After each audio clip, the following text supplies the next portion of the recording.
Olá e bem-vindos ao Vazio. Se você gosta de conteúdos como este, não se esqueça de se inscrever no canal para receber mais atualizações. Além disso, se gostou do vídeo, deixe seu like e siga-nos nas redes sociais. Sem mais delongas, vamos para o vídeo. Ryan Whitmer, um jovem atleta, foi condenado por um crime terrível. Ele está cumprindo uma sentença de prisão perpétua, com possibilidade de liberdade condicional apenas em 2025. Mais de 10 anos após esse trágico evento, ele está lutando para ter sua condenação anulada. O caso de Ryan atrai a atenção pública e agita a população de 3 estados vizinhos, causando controvérsia sobre sua culpa. A maneira incomum da morte de Sarah Whitmer e o fato de que um motivo claro para o crime nunca foi revelado é o que torna este caso tão controverso. Sarah e Ryan se conheceram em um café local que ambos gostavam de visitar. Ryan pediu uma xícara de café e Sarah, que estava na fila, notou um livro na mesa dele que ela havia lido recentemente. Seu interesse comum pela literatura deu início a uma conversa. Eles passaram várias horas discutindo livros, filmes, música e seus interesses compartilhados. Descobriram que ambos amavam a natureza, viajar e os animais. A cada encontro, o relacionamento deles se tornava mais próximo e mais confiante. Eles aprenderam cada vez mais sobre o outro e, gradualmente, a amizade deles se transformou em um verdadeiro amor. Depois de alguns meses de relacionamento, Ryan pediu Sarah em casamento durante um jantar romântico no mesmo café. Sarah ficou feliz e naturalmente disse sim. Os jovens apaixonados marcaram a data do casamento e encontraram uma linda casa de 2 andares em Hamilton. No dia 10 de abril de 2008, aconteceu o casamento. A cerimônia foi realizada em uma pequena e aconchegante igreja, cercada pelos amigos e familiares mais próximos. Tudo, até o menor detalhe, foi realizado por Sarah. Ela estava simplesmente deslumbrante em seu vestido branco, e Ryan não conseguia tirar os olhos dela. Após o banquete festivo, sob os aplausos e gritos de alegria dos convidados, eles partiram para a lua de mel nas Ilhas Havaianas, onde passaram 2 semanas desfrutando um do outro e da natureza paradisíaca. Os jovens estavam apaixonados. Fizeram planos para o futuro e sonhavam em ter filhos. Um trágico acontecimento mudou seus planos. Na segunda-feira, 11 de agosto de 2008, após terminar seu turno na clínica odontológica, Sarah encontrou Ryan em seu café favorito. Eles jantaram e tiveram uma animada discussão. Depois, caminharam até em casa. Sarah organizou as compras que havia feito e sentou-se no sofá. Ryan trouxe-lhe um copo de água e um comprimido, pois ela havia reclamado de dor de cabeça durante o jantar. Ele preparou um banho para ela. Juntos, terminaram de assistir ao seu programa de TV favorito e, trocando beijos no ar, Sarah subiu para o quarto. Ela se despediu, dobrando suas roupas cuidadosamente, preparando uma toalha, acendeu velas aromáticas e ligou sua música favorita. Ryan, apertando os botões do controle remoto da TV, parou algumas vezes em um jogo de futebol, deitou-se no sofá por não mais de 10 minutos e chamou sua esposa sobre a melodia suave. Sarah não o ouviu. Lentamente, subindo até o 2º andar, no quarto, Ryan ligou a TV e chamou Sarah novamente. Silêncio. Em pânico leve, o homem foi até o banheiro. Sarah estava deitada de bruços na banheira. Ryan puxou o ralo da banheira e correu para o telefone. Às 22h49, os serviços de emergência registraram a ligação e um homem gritava ao telefone que sua esposa havia se afogado na banheira, provavelmente havia adormecido. Em seu pânico, ele não seguiu os comandos do despachante e perdeu tempo precioso para resgatar Sarah. Durante a ligação, sob a orientação cuidadosa do despachante, Ryan conseguiu tirar Sarah da banheira e repetidamente realizou manobras de reanimação cardiopulmonar nela. Uma ambulância e policiais chegaram à casa dos Whitmer 6 minutos após a chamada. Uma inspeção inicial da cena do trágico evento chamou a atenção dos policiais. O banheiro estava seco e limpo, não havia sinais de água ou suprimentos espalhados que sugerissem a remoção emergencial de um corpo da água. O banheiro estava impecavelmente limpo. Sarah estava deitada no chão do quarto, sem roupas, com a pele seca. Apenas o cabelo molhado da jovem indicava afogamento. O quarto também estava arrumado, levando as autoridades a pensar em um possível assassinato. Ryan estava agitado no quarto, vestindo apenas roupa íntima. A reanimação cardiopulmonar foi iniciada por um profissional médico quando não encontraram pulso. Um líquido esbranquiçado rosado saía do nariz e da boca de Sarah, indicando afogamento. Foram feitas 2 tentativas de intubação enquanto Sarah estava no chão do quarto, mas ambas falharam.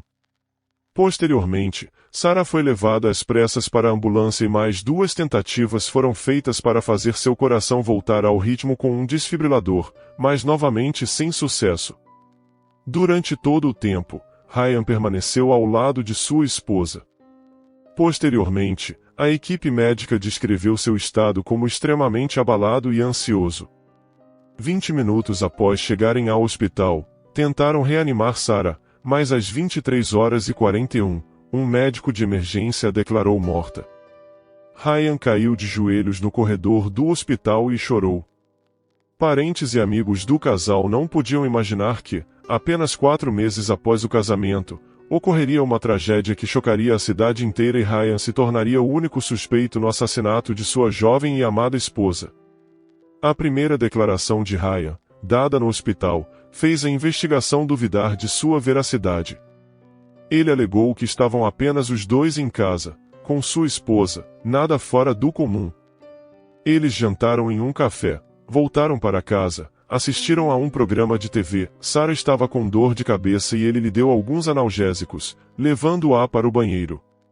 Quando a encontrou, Sarah estava deitada de costas.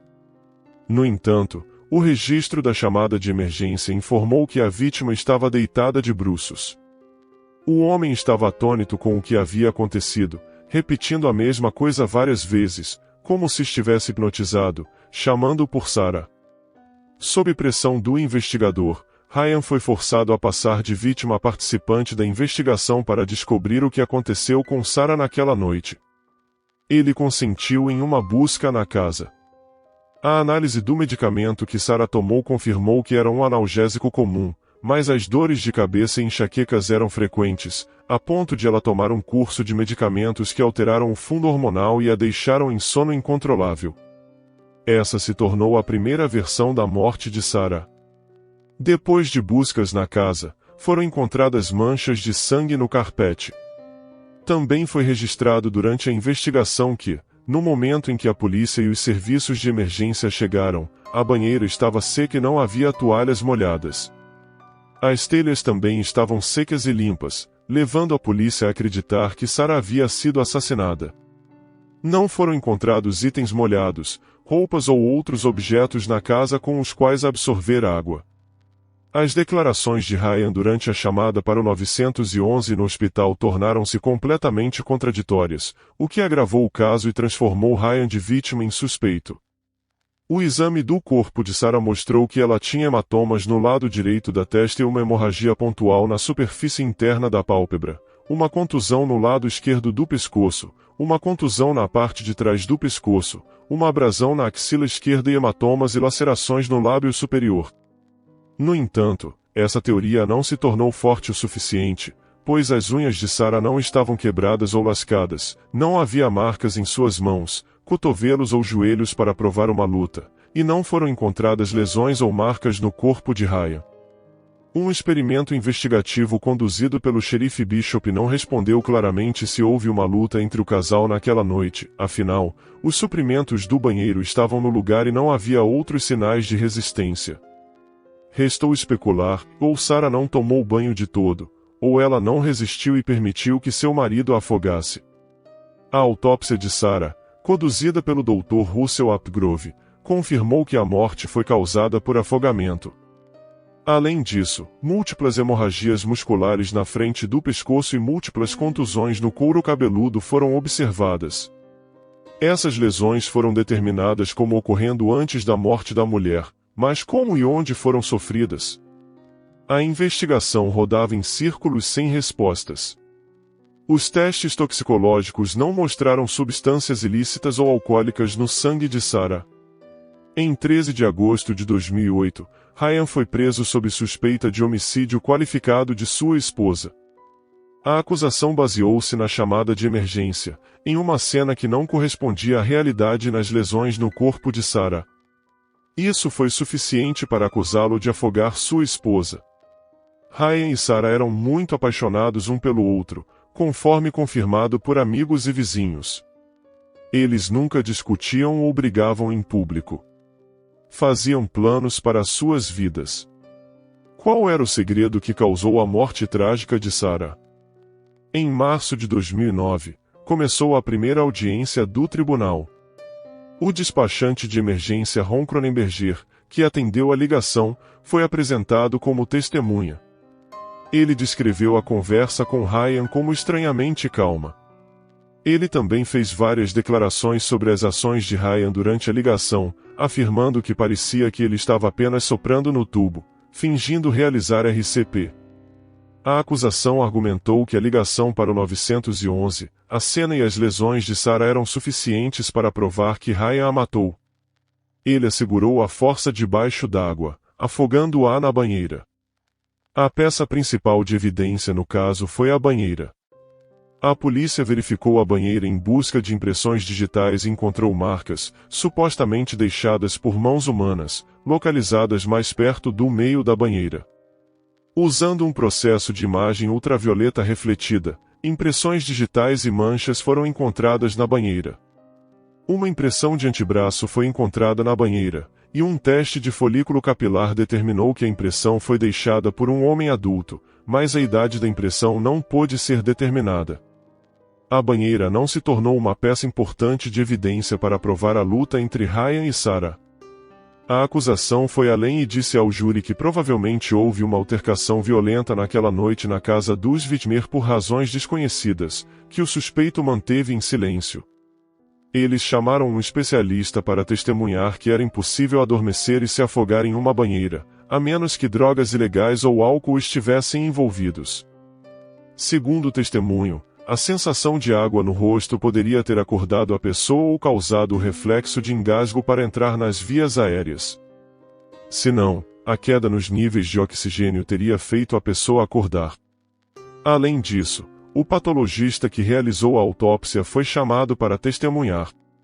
Ele testemunhou que, se Sarah tivesse um corpo seco e cabelo molhado, uma explicação provável seria que sua cabeça foi empurrada para fora da borda da banheira, vaso sanitário ou pia. Ela poderia ter sido empurrada para frente ou para trás, seja em água corrente ou em uma banheira cheia. De acordo com o caso da acusação, Ryan segurou a cabeça de Sarah debaixo d'água até ela se afogar e, com base nisso, ele deveria ser considerado culpado do crime. A defesa, por outro lado, argumentou a inocência de Ryan, principalmente pela falta de motivo.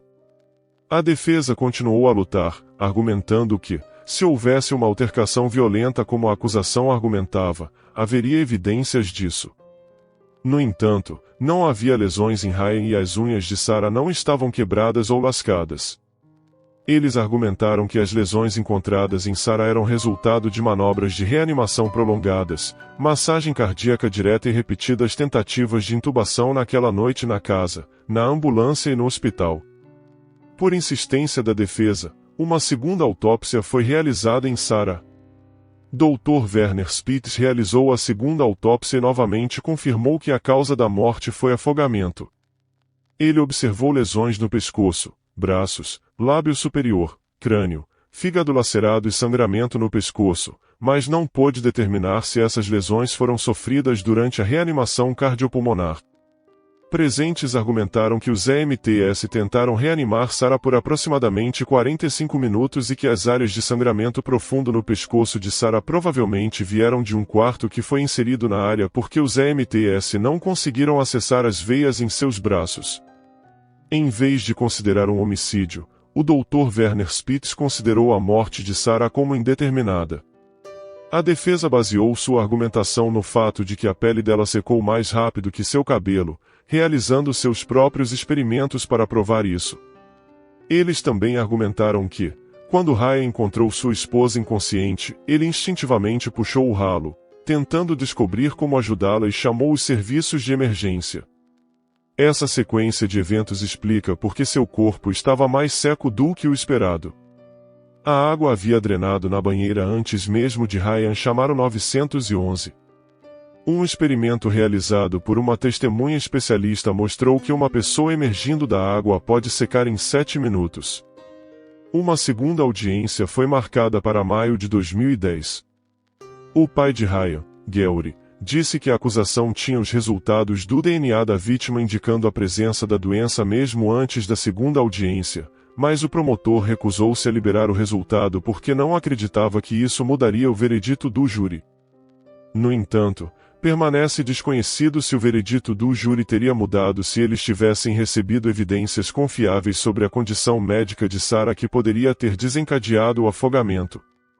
A razão oficial para negar um novo julgamento foi o erro do júri em sua investigação.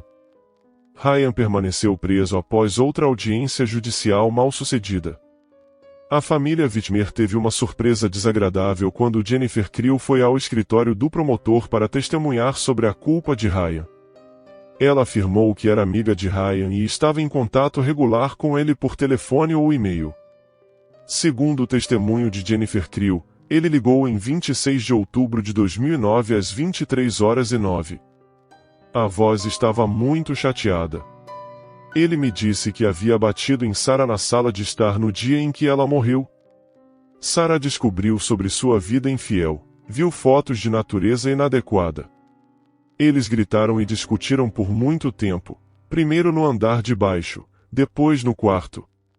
Ryan empurrou no banheiro e deixou sua esposa lá sem verificar o que aconteceu com ela. Ele estava com raiva.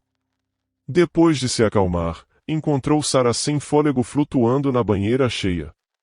Na tentativa de encobrir seus rastros, ele limpou a água no chão do banheiro com toalhas e inventou um plano sobre o acidente. A defesa de Ryan lutou arduamente por sua absolvição. Os advogados conseguiram desacreditar o testemunho de Jennifer como implausível.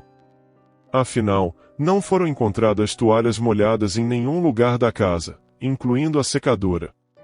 Não havia evidências de infidelidade no casamento deles. A família não tinha problemas financeiros e nunca brigava.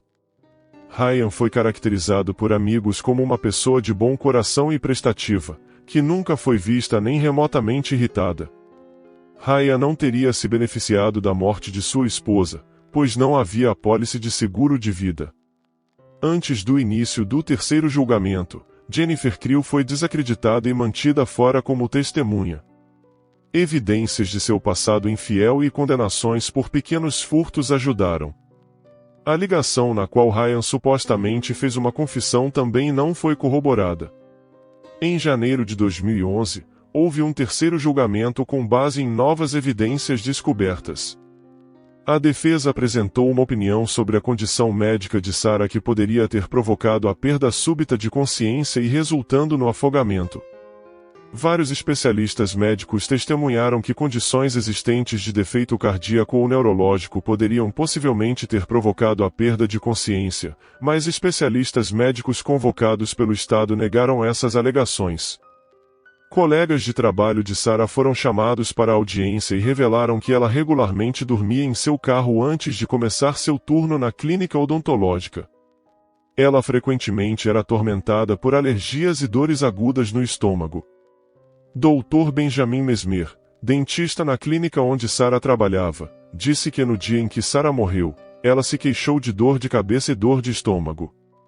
Mais tarde, naquela noite, uma amiga estava conversando com Sarah, e Sarah mencionou que estava com dor de cabeça e dor na nuca, e sua amiga disse que ela parecia muito cansada. A capacidade de Sarah de adormecer facilmente em lugares inesperados se tornou uma piada bem conhecida entre aqueles que a conheciam. Uma amiga até sugeriu que ela sofria de narcolepsia. Narcolepsia é um distúrbio do sono em que as pessoas se sentem muito sonolentas ao longo do dia. Portadores de narcolepsia têm dificuldade em ficar acordados por longos períodos de tempo e precisam de vários períodos breves de sono ao longo do dia para viver uma vida plena. O testemunho da mãe de Sarah descartou a teoria da narcolepsia. Falando no julgamento como testemunha de acusação, a mãe de Sarah, Ruth Ann Stvard, negou que Sarah tivesse problemas de sono. Sarah era uma criança robusta, que monitorava regularmente sua saúde. Ela tinha uma rotina diária regular e nunca a observei excessivamente sonolenta. Funcionários médicos passavam por exames médicos completos regularmente. Sarah trabalhava como higienista dental e o último exame realizado durante a vida da mulher mostrou que ela estava perfeitamente saudável. Os testemunhos mencionados anteriormente sobre o estado regular de sono de Sarah também foram inconclusivos. Um especialista em engenharia biomédica, engenharia de fatores humanos e biomecânica de lesões testemunhou para a defesa e opinou que as lesões de Sarah não eram consistentes com um afogamento forçado. Se Ryan tivesse tentado afogá-la frente a frente, seriam esperadas lesões nos pequenos ossos do pescoço e ferimentos defensivos nos braços e pernas. Se ele tivesse tentado estrangulá-la por trás, seriam vistas lesões nos joelhos, quadris e pelve da vítima, mas nenhuma dessas lesões foi descoberta durante a autópsia de Sarah. A defesa argumentou que não tinha explicação para o que causou a morte de Sarah naquela noite, mas um especialista em medicina de emergência, Dr. Dave Smiley, testemunhou que há cerca de 300 mil episódios de morte súbita cada ano em todo o país, e 1 a 2% deles ocorrem em pessoas com menos de 35 anos. Em 33% desses casos, os achados da autópsia foram normais, sem evidências de envolvimento cardiovascular, neurológico, respiratório ou do sistema nervoso central. Ele também concordou com a declaração anterior de que, dado o grau das medidas de ressuscitação realizadas em Sarah, ficou genuinamente surpreso por não terem sido encontradas mais lesões no corpo dela. O júri foi solicitado a considerar todos os fatos do caso e perceber que Ryan não tinha motivo para ferir Sarah. Existem certas situações em que as pessoas morrem e a autópsia pode nunca revelar a causa. A defesa instou o júri a considerar todos os fatos ao redor do caso. Ryan não tinha motivo para ferir Sarah. Mais uma vez, a defesa foi derrotada. Após cerca de 12 horas de deliberação, Ryan foi considerado culpado de assassinato e condenado a 15 anos de prisão. O júri baseou sua decisão na falta de água no corpo de Sarah e na área ao redor da banheira, no histórico de Ryan e na crença de que a ligação para o 911 foi orquestrada. O jurado do terceiro julgamento sentiu que a postura de Ryan no tribunal foi uma das principais razões pelas quais ele acreditava que Ryan era culpado. Quando as fotos da autópsia foram mostradas, sentiram que Ryan não mostrou absolutamente nenhuma reação. Ryan não subiu ao banco das testemunhas, embora tenha se dirigido ao tribunal após o veredicto ser anunciado. Eu amo minha esposa. Eu não a machuquei. Não tive chance desde o dia seguinte à sua morte, fui acusado de assassinato. Se eu tivesse uma resposta, diria o que aconteceu com ela, mas não posso. Eu não estava no banheiro com ela. Eu amo minha esposa e não a machuquei. A família de Ryan o defendeu veementemente. Eles investiram suas economias em advogados e fazem manifestações no tribunal toda vez que ele está em julgamento. Uma tragédia que aconteceu há mais de 10 anos ainda reúne pessoas com ideias semelhantes. A última esperança para exonerar Ryan Whitmer é o teste de DNA. O material genético desempenha um papel importante em acusações contestadas e exonerações em mortes não especificadas, mas o que torna este caso único é o DNA solicitado da vítima, não da pessoa condenada. Os advogados de Ryan estão buscando uma ordem judicial para divulgar o DNA para que possa ser testado para distúrbios genéticos, como a síndrome do QT longo, LQTS. A LQTS é uma condição potencialmente fatal, acompanhada por prolongamento do intervalo QT em um ECG de 12 derivações, condições de síncope e um alto risco de morte súbita cardíaca, que é um distúrbio da sinalização do coração que pode causar desmaios súbitos e convulsões. De acordo com a Clínica Mayo, jovens com LQTS têm um risco aumentado de morte súbita. Algumas pessoas nascem com o DNA alterado que causa LQTS, e isso pode ocorrer mais tarde na vida.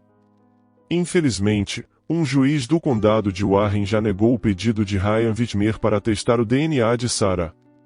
Escutando todos os 3 julgamentos, nunca viu um motivo, mas, novamente, o promotor não precisa provar. É apenas muito incomum em um caso de assassinato não ter qualquer motivo, comentou o ex-promotor de Hamilton, Mike Allen. Ryan Whitmer está atualmente aguardando uma moção para sua liberação no Tribunal Federal.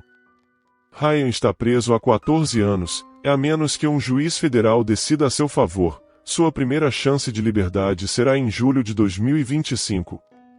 Com cada ano que passa, espero que o próximo ano seja o ano em que serei libertado porque amava Sarah e não a machuquei. A inocência de um crime por si só não é motivo para exoneração, disse o professor de Direito da Universidade de Cincinnati, Donald Custer, que também é advogado do Projeto de Inocência de Ohio. Você tem que provar que houve um erro constitucional no processo judicial. Whitmer terá sua primeira chance de liberdade condicional em 2025, mas os advogados dizem que é improvável que ele obtenha liberdade condicional porque o Conselho de Liberdade Condicional é mais favorável a presos que demonstram remorso. Mas Ryan Whitmer continua a insistir em sua inocência. Se você gostou do vídeo, deixe seu like e siga-nos nas redes sociais para não perder nenhuma novidade. Se ainda deseja ver mais desse tipo de conteúdo, clique nos vídeos que estão aparecendo na tela. Obrigado por assistir e até o próximo vídeo.